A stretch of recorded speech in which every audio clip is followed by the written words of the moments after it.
Hello guys, welcome back to my YouTube channel. By now you know it's Babud Vandora, and if you don't know it's Babud Vandora, hope you guys are doing good and having a great year already. So today we'll be checking out why Muslim women wear hijab and Muslim men keep their beards. Like, wow, let's get right into it, guys. When you see the hijab at the Women's March and all that, and knowing what you came from, it must absolutely enrage you. Oh, it's very sad. It saddens me because when I see what the American public is trying to sell our daughters and our future generations as acceptable without recognizing the ramification of it. Because Americans are not seeing the ramification. When you start seeing hijab popping into a community, that's a sign of radicalization. That's not a sign of progressiveness. It's a sign of going backward. That's actually the first sign of a radicalization of a community, because that means they're becoming more devout, more following the Quran to the letter, oppressing women. A woman in a hijab means you are shameful to look at, you are dirty to look at, therefore you need to be covered because you are a walking sin.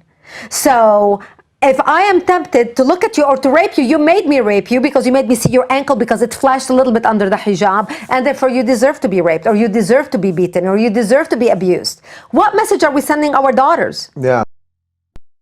According to Islam, the God recommended hijab for those women who are modest and pious at heart, so that the people in the society know them as modest and pious.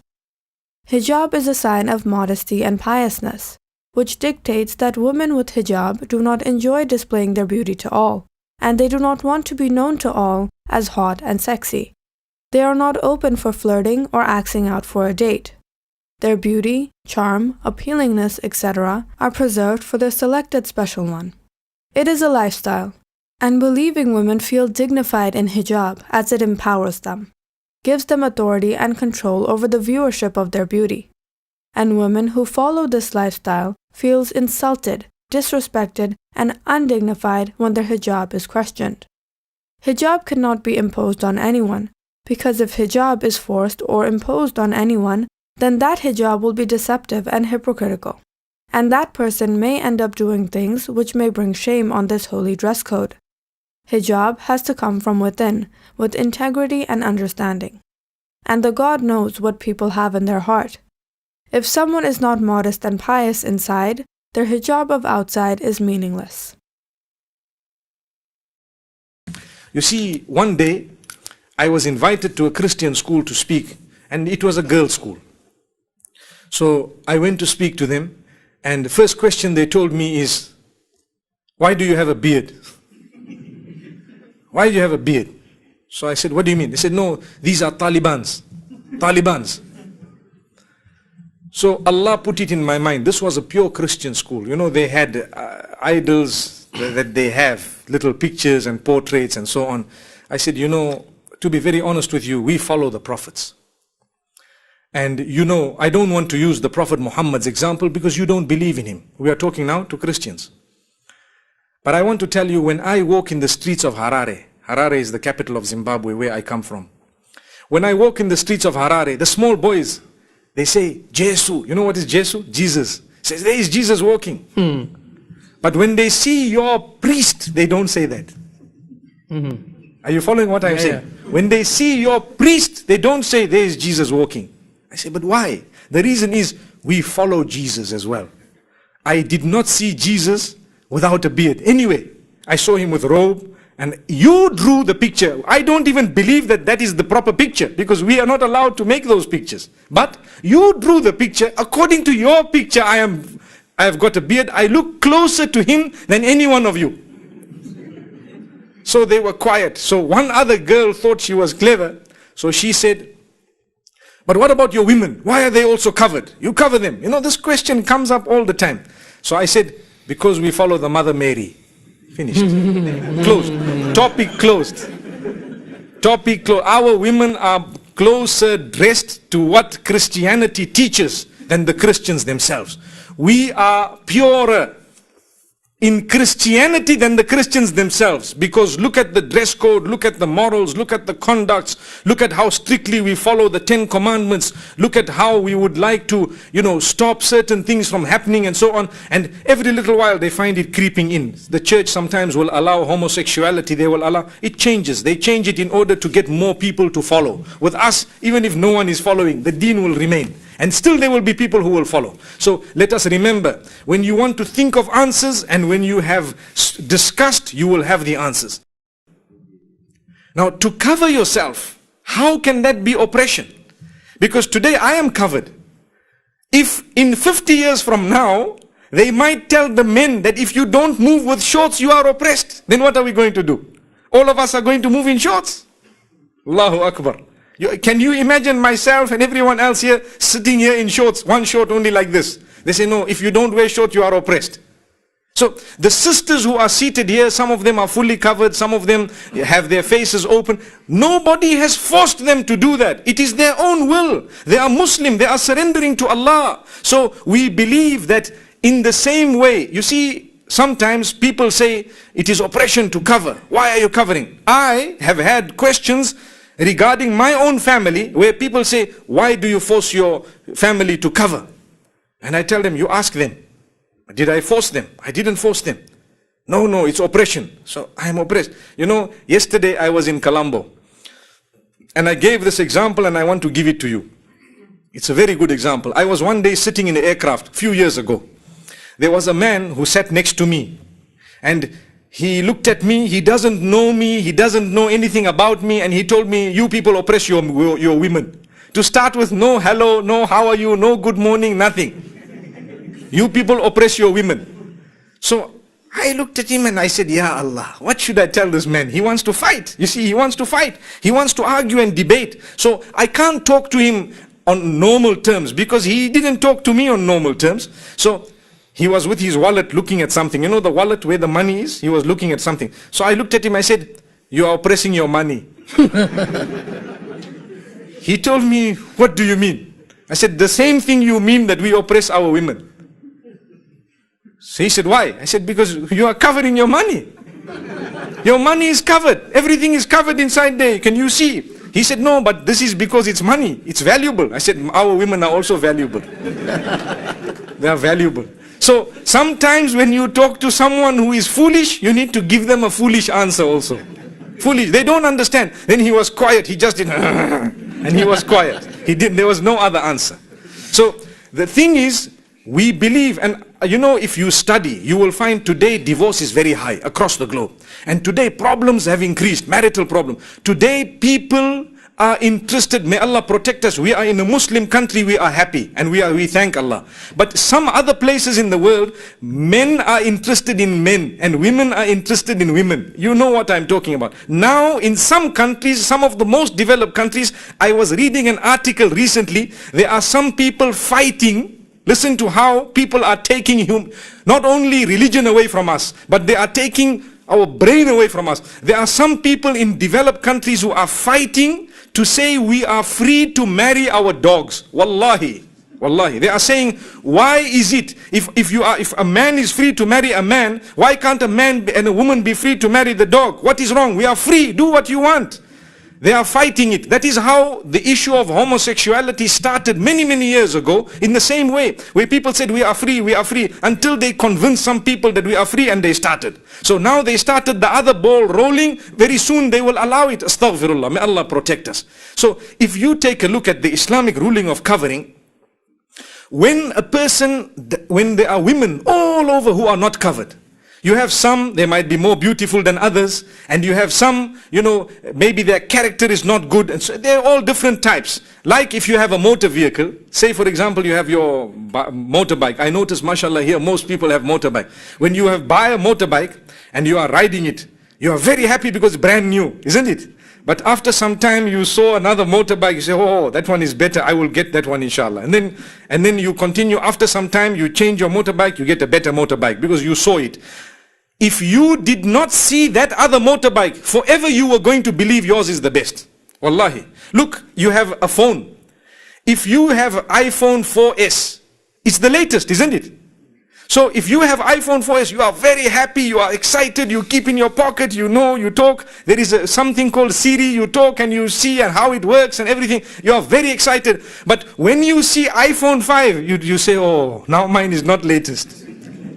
But if you did not see iPhone 5, up to when you die, your iPhone 4S is the best. Do you agree with me? Yeah. There you are.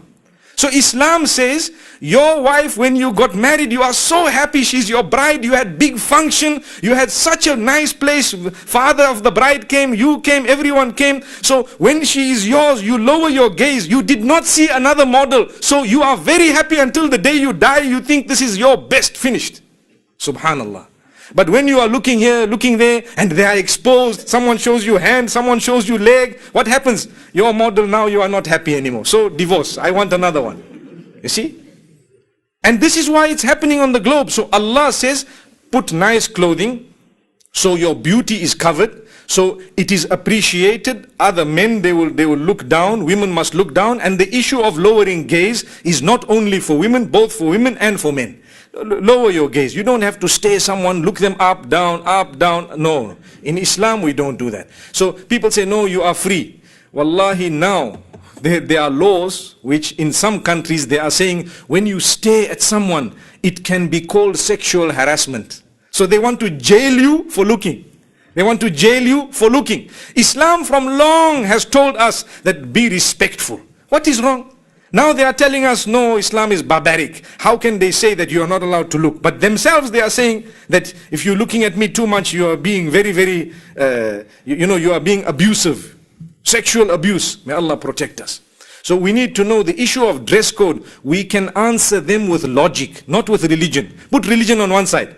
We talk with logic to say, look, if you have someone, like I said a few days ago also in one of my talks, that you see the hair of a woman, when no woman's hair is showing, when someone gets married, that hair is so valuable, it attracts him, he looks at it, he appreciates it, and so on. But when everyone's hair is open, one uses Head and Shoulders, the other one uses Pantene, the other one uses this, Palmolive, and someone uses different thing. One hair is flying this side, one hair is flying that side. So what you have, you can't appreciate it, because if you see your wife's hair, you say, no man, but that other one I saw was better than this. So you're not happy.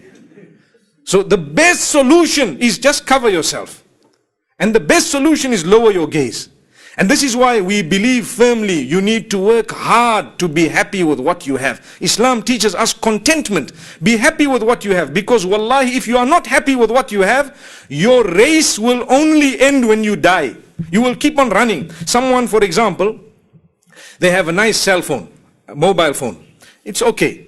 Every time latest one comes, you want it, you want it, you want it, you want. When will it stop? When you die, it stops.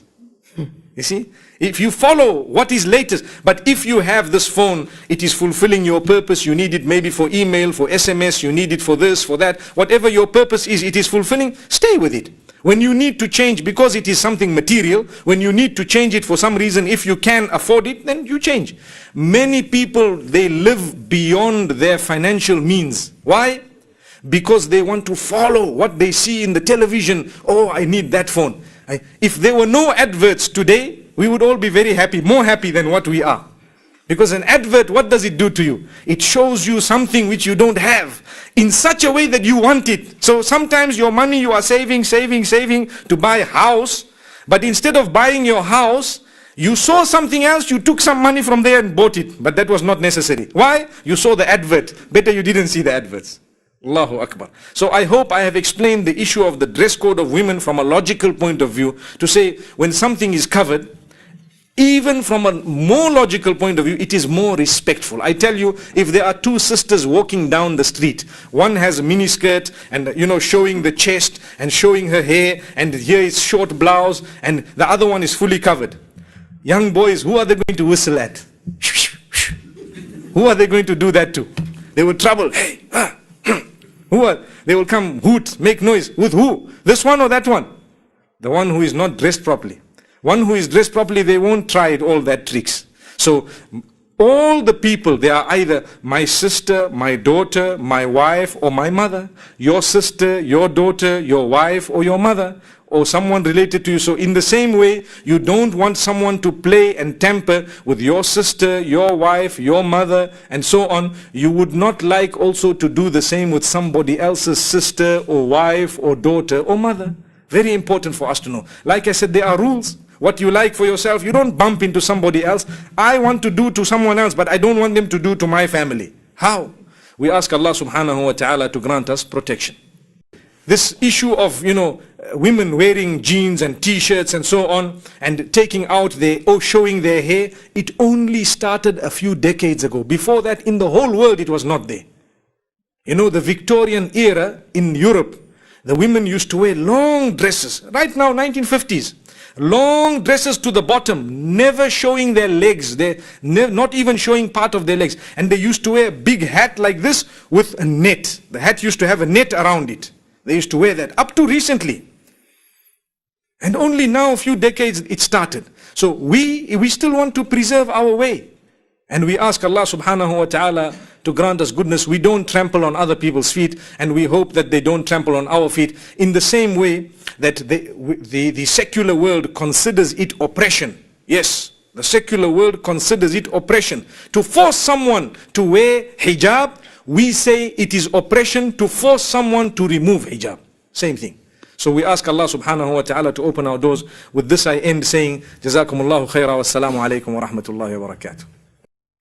Like, share, and subscribe. For the first time, I'm actually reacting to a Muslim man, him not using a bad way, discriminating really much. Like, he's explaining it to us through a logical way, like he said, and peacefully. Wow. And that's very, very impressive. I'm in support with what he said, actually. But at the same time, him talking about the hair, and most especially focused on the phone part. It was like you are using an iPhone 4X, right? And you don't know about 5X. But when you see 5X is out, then you want 5X, isn't it? But at the same time, I felt like you're going for what you want.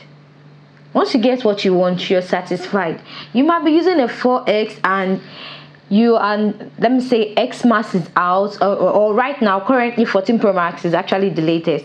And me myself, I'm not using 14 Pro Max, but I'm still satisfied with what I have. I just change it when I want to, not like I'm changing it because I have to. You get what I'm saying? Like, it's something you just do willingly. Do you understand? Or you might even be like, oh, the difference there is not actually really much. It's still all same thing. Do you understand? It's just you and what you believe in. But I'm actually in support of what he said, actually. I'm talking about the clothes, like you wearing clothes all through covering yourself.